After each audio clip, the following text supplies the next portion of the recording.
During a match with Santino Marella, JTG really went out of his way to ensure that he like everyone having a just how deadly seizure. Santino. Hey, what's up, y'all? It's D. About to react to this video by Watch WWE. This is 10 funniest over dramatic WWE moments of all time. I love when they're super dramatic. It makes my day. It is so fucking hilarious.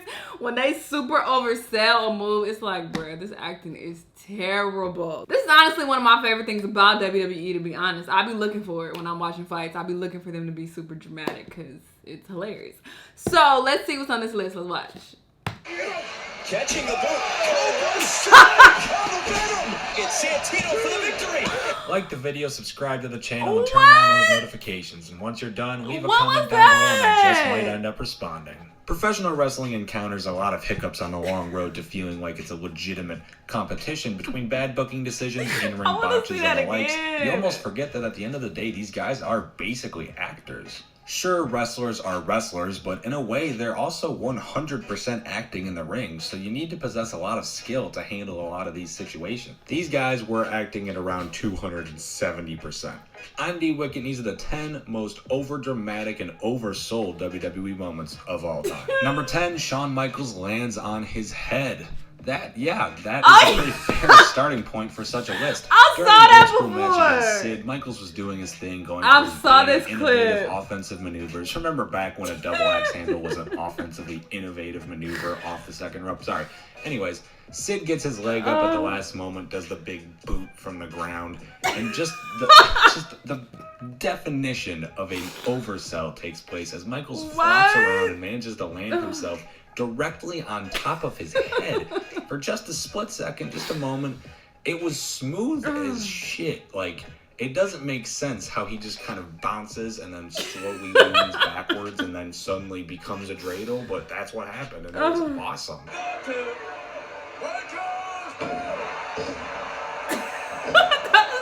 Number 9, Mr. Perfect's punches, or more so, Jake Roberts' punches on Mr. Perfect. Now, some moves have never made sense doing so much damage to their opponent in the context of professional wrestling. For example, if a regular punch to the head barely does anything, which, as we've learned over the years now, is how WWE portrays punches to the head, then a wrestler running to the rope only to bounce back and then still swing their arm back and then back forward for a punch, that's like a complete waste of time, right? Like, you took away all the momentum from running back to the ropes as soon as you cocked your wrist back. So the bounce is pointless, right? I mean, that's just my logic. I'm no damn scientist. I'm just a wrestling critic, and momentum lost or not, the way Perfect handles the sell is dramatic as fuck. I didn't even spin the right way.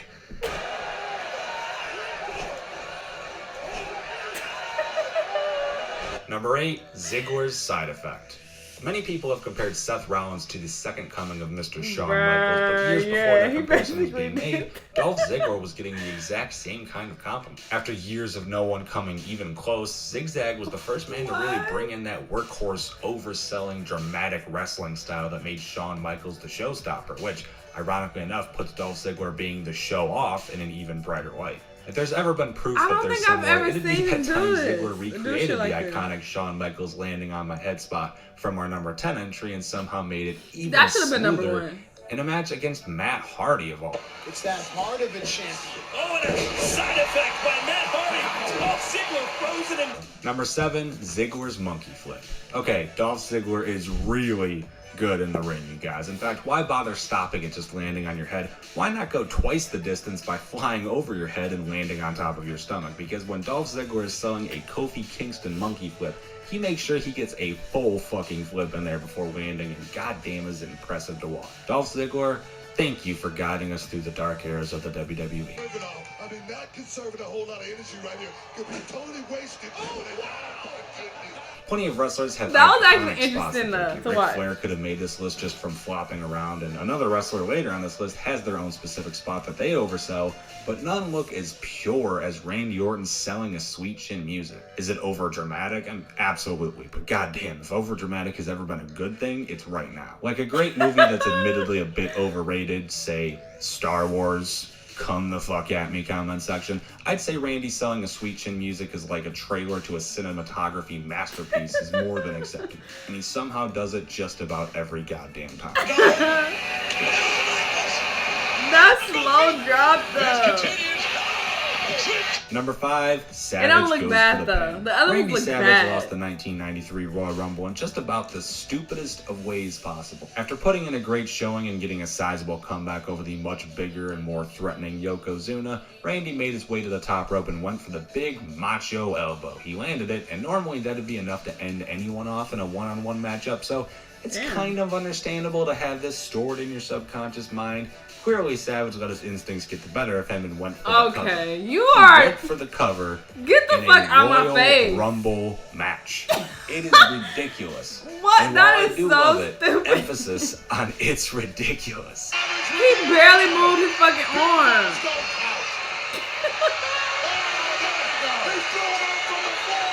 Oh, he Number threw him 4, out. Triple H's epic oversell. Perhaps the single most iconic selling moment in the history of Oh, professional wrestling. I can't help myself but ensure that this is making the list. Especially because in a mockery of his best friend Shawn Michaels overselling on top of his head almost a decade earlier, Trips went off the ropes in the same move that flopped HBK so much, a boot to the face. But he put his own spin on this oversell. For Triple H's rendition, instead of landing on his head for 2 seconds, he stayed on his feet without moving for almost 90. Top off the insanity with a flare drop, and you've got yourself a moment for the history book. That is so ridiculous.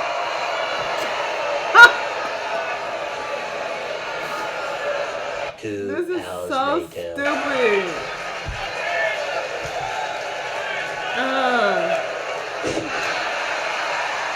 Number 3, JTG struck by Venom. Former Crime Time member JTG did quite literally one thing worth noting after his tenure as a tag team wrestler with the WWE, and it was this. During a match with Santino Marella, JTG really went out of his way to ensure that everyone knew just how deadly Santino's Cobra was.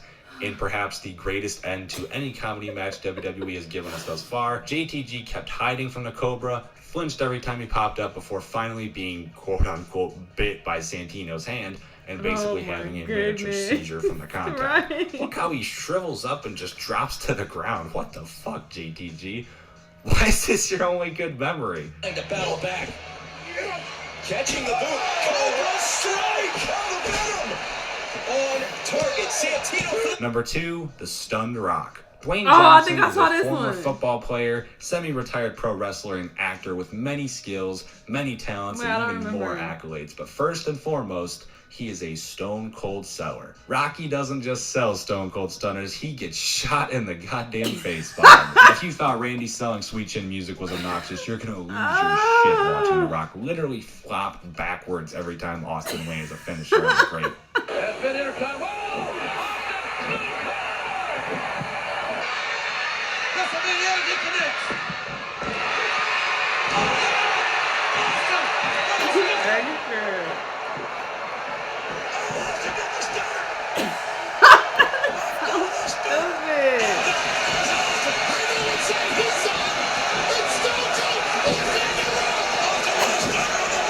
And number 1, Shawn Michaels versus Hulk Hogan. Hulk Hogan is finally back in the WWE, so let's celebrate his legacy with the greatest thing he's ever been a part of, and no, it's not because of him. Back in 2005, a trio of dream matches were pitched, pitting Mr. WrestleMania versus Mr. WrestleMania, essentially. Hogan versus Michaels. They'd go back and forth with the Hulkster winning the set 2-1, but Hogan canceled last minute on matches 2 and 3 just hours before the initial SummerSlam matchup went underway. Knowing this and the fact that he wouldn't be getting his win back, Michaels lost his shit during the match and decided to essentially throw it out the window. You have not seen dramatic selling until you've seen a pissed off Shawn Michaels.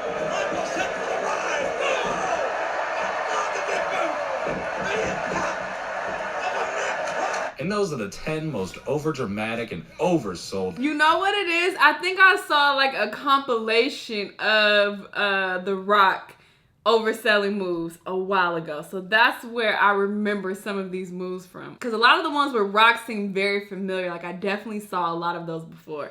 But some of these I didn't see. Like, this is hilarious. Like, them being extra is a mess. And Dolph Ziggler, I'm glad he doesn't do this anymore. Like, obviously, being this dramatic is a bit outdated, I feel. So he isn't extra anymore, because I definitely can't recall seeing him, like, oversell any moves at all. But apparently he used to do that, like, back in the day. I don't know. But this was hilarious. This was really funny seeing them be extra as fuck in these moves. Like, what the hell? But let me know what you guys thought about it. Let me know what other videos you want me to react to, and I'll see you guys in the next one. Bye!